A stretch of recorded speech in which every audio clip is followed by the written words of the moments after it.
Привет, привет от мен, Ефи Милушева. В днешното видео се включвам с една много полезна информация, свързана с моя любим крем за възстановяване на кожата Сикабио на Биодерма. Показвам да се види. В момента има нов подобрен крем. Това, което ви показвам е той. Опаковката му изглежда така.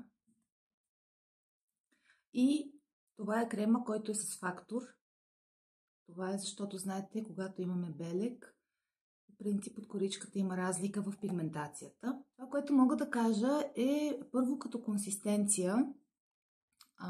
Стария крем беше много по-гъст, имаше сивкав цвят и затова като го сложиш примерно върху някаква рана, която вече е отцветена отдолу и се получаваше един патладжанен нюанс, все едно си се пребил жестоко. Този крем е чисто бял. Ето. Чисто бял е. Има малко по-лека текстура, също много покривен и сякаш по-прониква. Това ми направи впечатление на мене. Малко по-късно ще клеча един мой клиничен случай, който успях да оправя с този крем. Не само, разбира се, и с други средства. На една рана, която беше там изключително дълбока, беше се инфектирала с бактерии. Клиентката беше третирала с гентамицин, беше я направила да цъфне като майска роза, но се надяваме да изпреварим цъфтежа на розите и да го оправим преди това.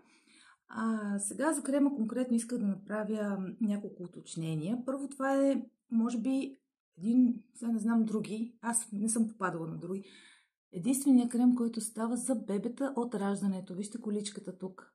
Този крем може да го ползвате за пъпчето на бебето. На сина ми се обели още в родилното, дъщеря ми след 1-2 дни. Тя обаче имаше проблем, защото и беше на ръба да направи пъпна херния и аз започнах да й го слагам докато е при мен. След това, като я вземат за къпане, нали, каквото съм сложила, те го отмиват, но въпреки това успяхме да спасиме положението, да не развием пъпната херния. Това го правихме с стария крем. Сивичкия. Така, този крем, по-лекия, той предишния можеше да се маже върху корички, върху белези, но този специално много по-лек, много по-бързо попива и оставя раната да диша, което при една бактериална инфекция е много важно, защото по принцип бактериите са анаеробни, т.е. те живеят по-добре в безкислородна среда и не е хубаво да ги запушваме отгоре, ако искаме да се спасим от инфекцията. По този начин тя ще се развива повече. И всъщност тя точно това клиентката си беше направила, ползвайки гентамицин, унгвент, беше го запушила отгоре. То беше цъфнало да вързало. Снимките са смущаващи, след малко ще ги кача.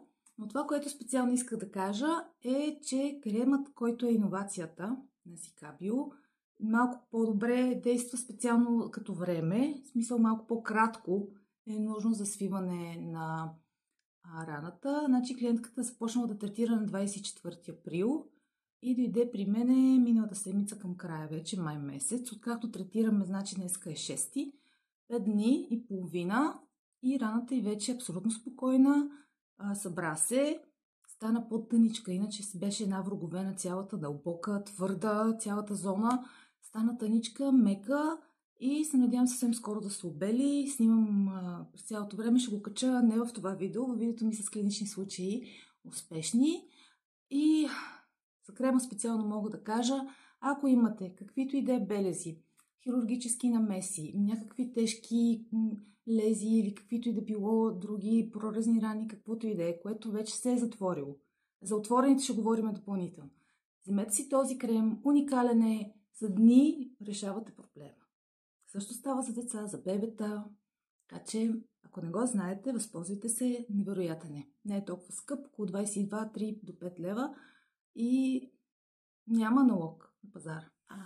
В четвъртък, на 8 май, сутринта, записа ще бъде цял ден. Заповядайте на мой онлайн ивент Нарисувай Якадаши. Луната е нарастваща, мисля, че спада в Дева. И ще рисуваме за структура, за подредба, за изчистване на всичките наши модели, организация на нещата ни. Това е целта.